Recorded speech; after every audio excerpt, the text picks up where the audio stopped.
Right, good morning everybody and welcome back to the channel, Mixed Masdevallias. Well, I do apologise for not doing a video just lately, but the weather has been unbearable for me, especially in this greenhouse. It's just too warm. I cannot keep it cool enough for Masdevallias.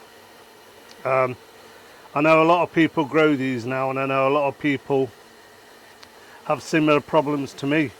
The temperature, I like to keep this well below 25 if possible, and that's just been a nightmare. I couldn't possibly keep this below 25. At the most it's been about 30 on a few days. I do use obviously the fogger.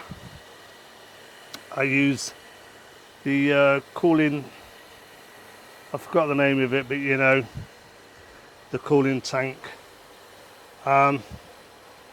Everything's looking okay, but it's just I'm constantly watering, and I keep getting emails from certain people asking me how and when I'm watering. Well, let me tell you something. This is me on a personal note. I'm watering at 7 o'clock in the morning. It's 8 o'clock now. I water every morning at about 7 o'clock, and I also water late at night at about 8-9 o'clock when the sun is clearly gone. I'm doing these twice a day because they're drying out so quick, it's unreal. Now, I'm not saying you've got to do that, I'm just saying that's what I'm doing. And for the people that keep asking on the emails and that, I've responded to you on the emails, and I just thought I'd make another video, short video, because I've got the camera in my hand. I can show you what's happening. As for the Draculas, which, believe me, during this heat have been a bummer. I've got my Draculas down here now. I find this side more cooler than I do the main greenhouse, but yeah, I've got my Draculas around here now. This like L-shaped pot tends to be easier to cool than the main greenhouse. But yeah, what I've been doing with these, I water them the same every morning, every night, just give them a splash of water. But because I grow my Draculas in sphagnum moss, long fibred, that tends to dry out really quick. And if you've grown in that before, you understand that to rehydrate dried sphagnum moss is a job on its own. So once a week I soak all these. I soak them in this. And what I bought, £4 from Aldi. I've got an Aldi down the road. It's just a foldable bowl, really, a bit of a, I suppose if you went camping it'd be a bit of a camping sink, something like that. And what I've done, I fill that with water, and I get the plug in again. I fill that with water to about there, and just stand all these in. I'll show you, I'll add it on the video straight after this bit. But yeah, I do apologise for not doing a video recently, but let me get back, give me 1 minute and I'll get back to you, because I've got to try and keep myself cool. Right, I'm back in again. Just been outside 5 minutes. Right, a lot of people have contacted me as well, asking me about the flower spikes. Well, believe me, this time of year with this heat, don't know if you're going to see that, I've got a flower spike there. Don't be surprised if a lot of your flower spikes blast because of the heat. I know you've got shading on, I know they're well watered, I know you're trying to cool the place down, but certainly a lot of them are going to blast. Now, I've got quite a few Draculas that's blasted. Nothing I can do about it. I've tried everything, but you know, people do ask and they get a bit upset because they think their plants, all the spikes are blasting at this time. Well, they are, because let's face it, it's too warm. These are cool growing Masdevallias. Would you say the current heat at the moment is cool? I certainly wouldn't. There's a Dracula up here. I don't think I can get in to see it. I'll try and push this camera through. There's one up there, look. If I can get to it somewhere. There's a spike there, look. That's not blasted, because that's probably in the coolest part of this greenhouse at the moment, so I'm not too bothered with that. But other things, please be aware that you're probably going to lose some flower spikes, and it's not the way you're growing them, it's because of this terrible heat. You know, they are cool growing. Right, I do apologise if the sound quality is not brilliant today, because I'm using a mobile phone instead of my camera, so it makes life easier for me. But if the sound quality is not really good, let me know in the comments. I'll try my best anyway. I've got a new mic on anyway, so I'm hoping it works perfectly like the other camera. Anyway, let's crack on. Let's have a look around and get out of this greenhouse before it starts getting too warm. Catch you in a second. I also know that people like to know how my other orchids are going. Well, this here was my Griffithianum. Decent size. It did flower. I'll show you a picture of it. I couldn't film it. At the time it was too warm.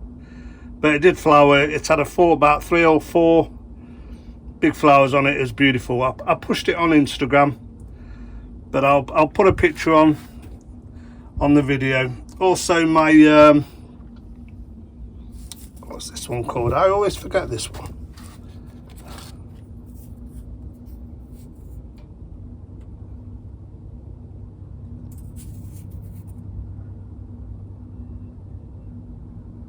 Hancockii, Dendrobium Hancockii. This has only flowered a little bit, but it's got 2 flowers here. Died off now. Just take them off, look. They died, but it flowered. Anyway, everything else is not looking too bad in here. I've got my Hoya Carnosa. Look at them, beautiful. That flower's up there. It goes up to the green, up to the top of the greenhouse. There's another flower. Try and get through to you. Look, there's another flower through here. Obviously dying back now. That one is.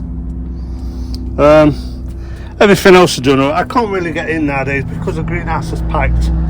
This is all my bromeliads. You can see they're starting to flower, they're colouring up. A couple have had flowers on already, so they should start producing pups over the next few weeks. Yeah, I thought I'd share this with you today and just try and keep the channel going, really, because for me it's a record of how I grow my mazzies. I'm sorry about the light's going to affect you now a bit, because, you know, as you can see here, look, we've got another flower spike, not blasted yet, so you never know. I've got some dead ones here I've got to take off. Another one here, not blasted yet. Another one here, not blasted yet. So I'm hoping that now I've got temperatures reasonable, I can cope with this heat wave. I mean, it's never going to be like this all the time, is it? We know that. Well, do we know that? Are we changing? Are we going to have better weather in the UK than we've had for the last hundreds of years, I suppose? But you know, these still are beautiful orchids to grow. But I know that other growers, I've had phone calls from other growers who's really struggling, especially the local people here up Nottingham Way, are telling me they can't keep the greenhouses cool.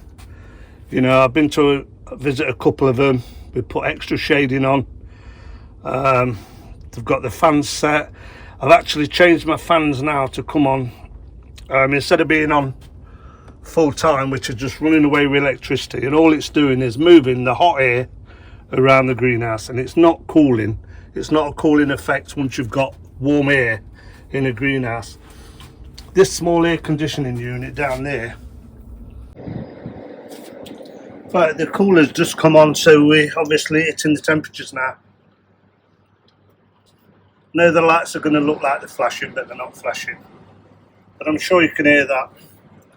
That's blowing cool air out into this greenhouse. So we're going up to 25. That'll take the green, hopefully stabilise it back to 25. But you never know. You never know. It's pushing some power out. You can't see it blowing, but believe me, it's blowing out some cool air. And that is cool air because it's taken from outside and it's got a water tank on the bottom. I've shown you all this before, so I don't really need to show you again. It has got a water tank in there. It's full of water. So I don't want to make these videos too long again. You know, like I've said before, I like to keep them short and sweet, just so you get a bit of a look round, you know. This is all looking good. Amazing. I still water this. I've shown you how I water this. I still water this once a week. I soak it in a bucket. You know, everything's okay apart from the heat. Pretty loose on here, look. Got to take these off later on today. But yeah, if you've got any questions, email him now. You can't do it on the website anymore. I've took that down because obviously, you know, it was a cost. It was a cost to me. And I'm only an amateur grower, so I just want to show you how I grow them. Basically, another flower spike over there coming on. But yeah, I've got some decent plants coming on. Some young, some very tiny growths, but a lot of them have got new growth. Look, new growth, new growth, new growth, new growth. Oops, sorry, hands in the way. You can see they've all got new growth. People ask me how big Masdevallias can get. Masdevallias will keep growing. Don't ever kid yourself on that. Let's get this out of here. Regina. I'm waiting for that to bloom, but look, cracking plant. Cracking plant. I've got about two of them. That is a beautiful flower, and I wouldn't want that to actually flower this time of year because I know that will blast. That is really cold grower. There's another one, look. Nice big healthy plant. They grow to the size of the pot really. You know, as your plant gets bigger, we pot them into bigger pots. This one's looking a bit tatty. To me it looks dried out, but it's not. It's heavy. It's watered regular, twice a day at the moment. It just can't take the heat. They cannot take the heat. This one's always been mine. I think I had a lot of flowers on this over the recent weeks. You can still see I've got to take some of the old spikes off, the dead spikes. But they grow to a ginormous size if you grow them. But just remember, when you're starting with mazzies, put them in a small pot. They don't need massive pots to establish the roots. They like to feel compact, and I keep them all compact in small pots until such time as I think, yep, that's outgrown that pot, I'll repot it. So let me see what else you wrote, and I'll answer some more of the questions and get back to you in a minute. What I've decided to do now is, because I've got 3 growing spaces, this place, the Nepenthes house and the Venus flytraps, what I intend to do is try and do a video with all 3 greenhouses in one go. So if you're not into carnivorous plants and you only want to look at the Masdevallias, I'll do like a time thing on it, timestamp, so you can go directly to either watch Masdevallias, watch the Nepenthes, or watch the Venus flytraps. But they're doing quite well. I just want a quick comment on my Nepenthes. I did have thrips. A couple of guys, local guys, helped me out with an amazing product, and it got rid of them. It really damaged a lot of the Nepenthes because obviously it took hold. As a couple of months back now. They've since grown on. All the growing tips are back to normal, and it looks amazing in there. So I'll try and do a video in there over the next couple of days to let you have a look how the nepenthes are going. But in here, I'm sure this will satisfy a few Masdevallia growers and people who follow the channel, just to let you know how everything's going in here, and I'll keep you all informed. But thanks for the viewers, thanks for all your comments in the past, it's been amazing. If you've got any questions, ask them on the comments. Hang on, fog has come back on again, so we are getting warm again. Yeah, if you've got any comments or questions you want to ask, please put them in the comments. I'll answer them as soon as I can. I answer all comments from everybody that sends one in. So until next time, viewers, I'll catch you on the next one. Thanks for watching, thanks for putting up with me, and thanks for supporting the channel. See you on the next one. Bye.